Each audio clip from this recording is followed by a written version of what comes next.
Hello everyone and welcome back to the Magician Saga, where we check out some of the games from the great Mikhail, marvel at them and, well, trying to understand as much as possible. Here we have a game from the Portoroz Interzonal tournament of 1958. It's an amazing tournament. We keep coming back to it, and I said that I will cover it in its entirety at some point, but for now, you know, we're gonna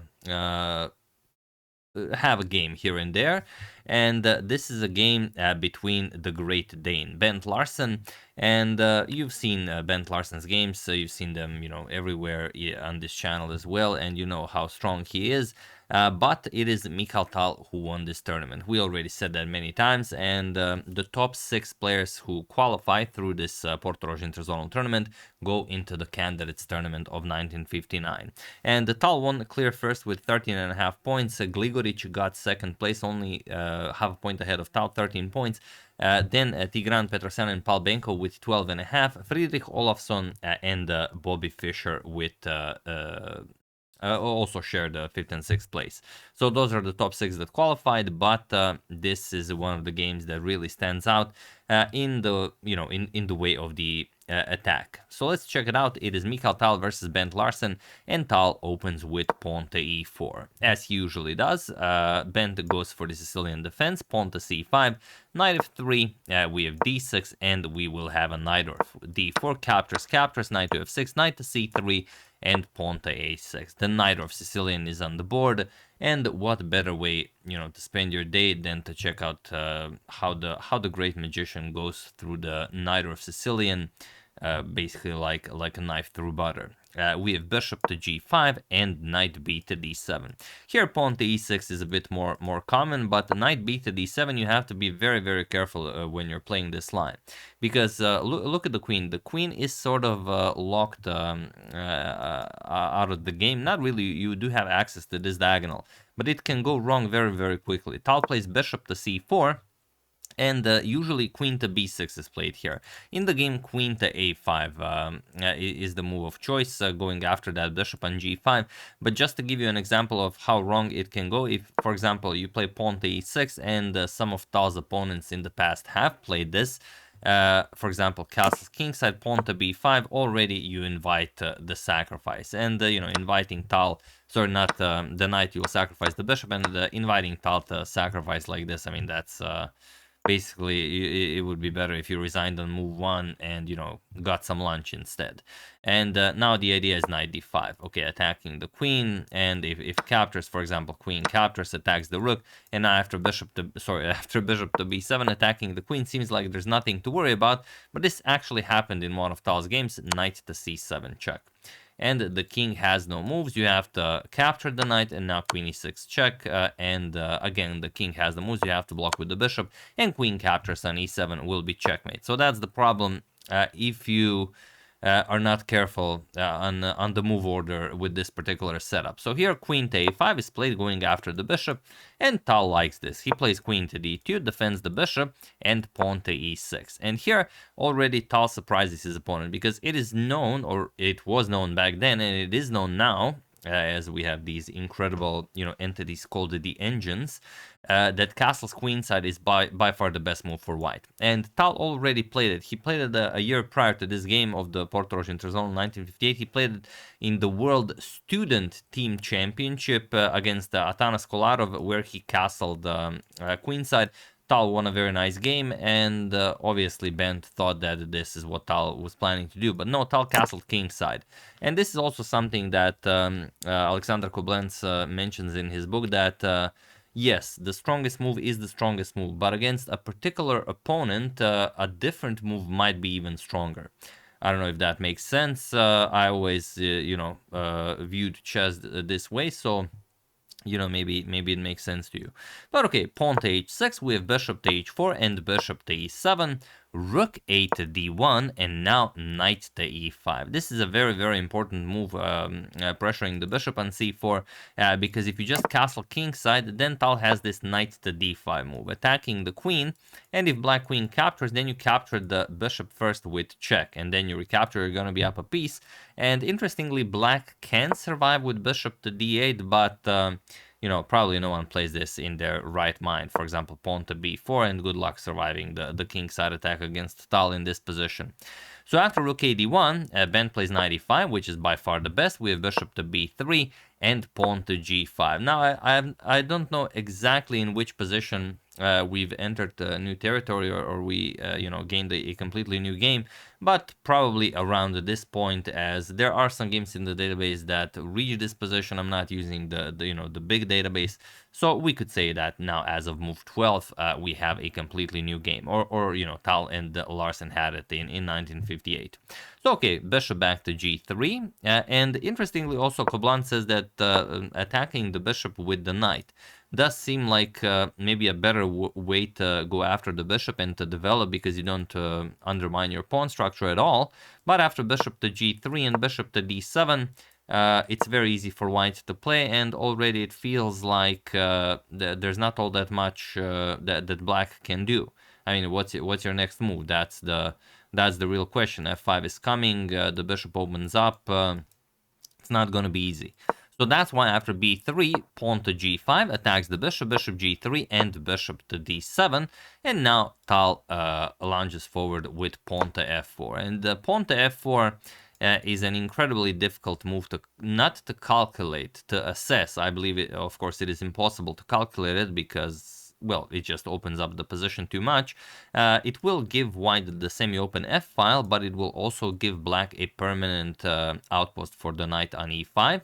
And that's, I mean, very, very, very dangerous, of course. So, okay, g captures on f4, bishop captures, and now knight to h5. Going after the bishop, but queen to c7 would have been maybe a more solid way of playing without, you know, going for too much.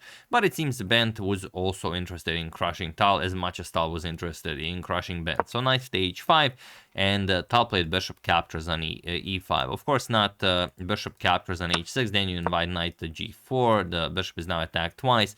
The knight is in the game, and well, all of a sudden, out of nothing, you give black moves where there weren't any to play. So after knight h5, Tal played bishop captures on e5, and now queen captures on e5. Just for fun, you could play d captures on e5 and double your pawns. Tal would try to sacrifice a knight for queen captures on d7, and it actually can be played. For example, bishop c5 check, king h1, now castles kingside, queenside to defend the bishop here, and now knight d6 check, something like captures, bishop c6 attacks the queen, queen e7. You get a position like this, and well, you know, it's nice. It can definitely be played. But maybe not against Tal. So against Tal, after bishop captures on e5, Ben said, all right, queen captures on e5, and it is objectively better. King to h1, Tal always played this position. Whenever you had this diagonal open, he had to play it, because if he didn't, he would run into some check down along the line. I remember when I was first learning how to play chess, I always saw this king to h1 move, and I was so, you know, I was greedy. I didn't want to play it. I didn't want to waste time, but you have to play it. If you don't play it, you know, somewhere down the road, there will be a bishop c5 check, or queen d4 check, or queen somehow to b6 check, and it's going to connect with one of your pieces, and you're going to lose the game due to not playing king to h1. So, you know, it's better to play it, especially if you know that everyone plays it there. Knight to f6, getting the knight back into the game, because on the edge of the board it's not that good. Knight f3 attacking the queen, and now queen to h5. Again, queen to c5 is the more precise way to play, but after queen to h5, now there is a way for Tal to start creating something out of nothing. But I will let you guys, you know, decide on how to do that. So have at it while I give you a couple of seconds.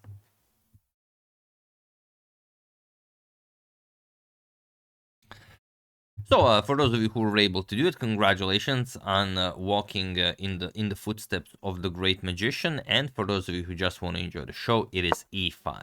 That is the move. Yes, you give up a pawn, but you open up the path towards that bishop on d7, and also you clear the e4 square for the knight. So d captures on e5, and now knight to e4, where the question is, can you capture on e4?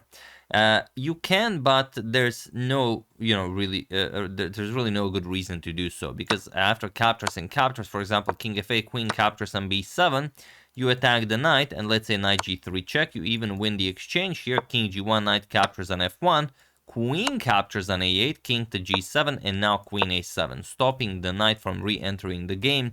And white will always be a little bit better here. With e4, you know, we go into further complications, so we can even show it like e4, queen captures on e7, captures. Better yet, knight captures on f2, and after bishop captures on e6, what do you play here? That's the question. If he captures on f3, you're going to capture on f7. Queen captures, for example, queen to e5 with check, nicely connecting with the knight. And you can give a few more checks, you know, position yourself as properly as possible before recapturing on h2. And you're probably going to end up the variation being up a pawn. So it's better for white. Whether you would win it, it's hard to say. But okay, that's with perfect play, and it's incredibly complicated. Of course, it wouldn't be played out this way. So, you know, it can be played. But Bent, instead of playing rook to d8, which is the best possible way to play it, he played castles queenside. And this is, again, being a little bit too greedy, because Tal immediately punishes it. And on the other hand, if you play castles kingside, then knight g3. Just attack the queen, you win the e5 pawn, and that's it. Queen g4, let's say knight captures on e5, attacks the queen, the bishop gets captured next, and that's pretty much it. So that's why Bent tried castles queenside. Again, throughout the series, I do not have access to clock times. If I had the clock times, we'd know a lot more. Maybe it was, you know, played under incredible time pressure, but we will never know. So knight g3, again, attacks the queen. We have queen to g4, and now knight captures on e5. Similar as in that line, but here Bent actually prepared something. It's not as if he blundered this completely. He plays queen to h4, and now you can see that what he's preparing. But I'm not going to tell you how to play this position. Feel free to pause the video and try to find... well, there are two ways you can actually play this. Try to find the simplest way to win while I give you a couple of seconds.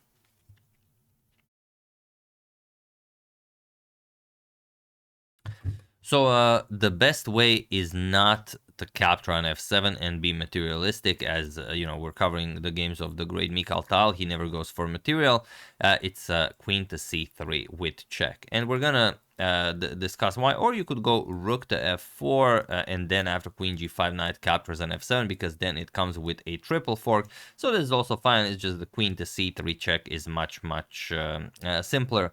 So we're gonna stick to that. But the idea is that, of course, if you play knight captures, knight g4 threatens mate, and okay, you can play queen c3 check, and now you can play h3, so the knight would be defended. We could try it like this, but then bishop c6. All of a sudden, there's the threat of queen captures on h3, and it's just, well, maybe you can save this with white with perfect play, but chances are you will lose this.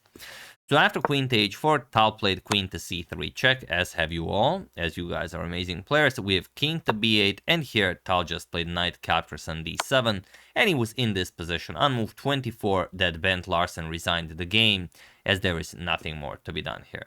The problem is, it doesn't matter if the rook captures or the knight captures. For example, knight captures, you will play rook captures on d7, and the rook on d8 is overworked, guarding on d7 and guarding on h8, and that's pretty much it. If you capture here, you're going to lose the rook on h8, and if you move the rook, attack the queen, you don't really care. Queen f3, you're up a full piece, you have an extra knight, you're threatening checkmate, life is good, and you will be winning this game without much problems. So yeah, that's the game. I think this is 5th or 6th in the series of the great Mikhail Tal, magician from Riga. I hope you guys are enjoying it. And yeah, I mean, you can see that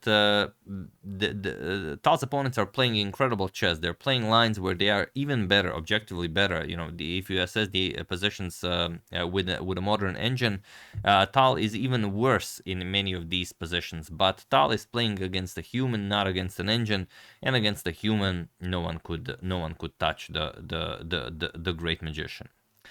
So yeah, that's the game. Hope you guys enjoyed it, and that you know, maybe it inspires you a little bit to try playing you know, like Tal. You know, none of the fancy sacrifices. You know, you will probably find the fancy sacrifices, but it's moves like e5 that really make the difference. You know, just give up that pawn. You don't need it. Clear up the e4 square for the knight. Open up the position, and good things will happen. That's pretty much it. So yeah.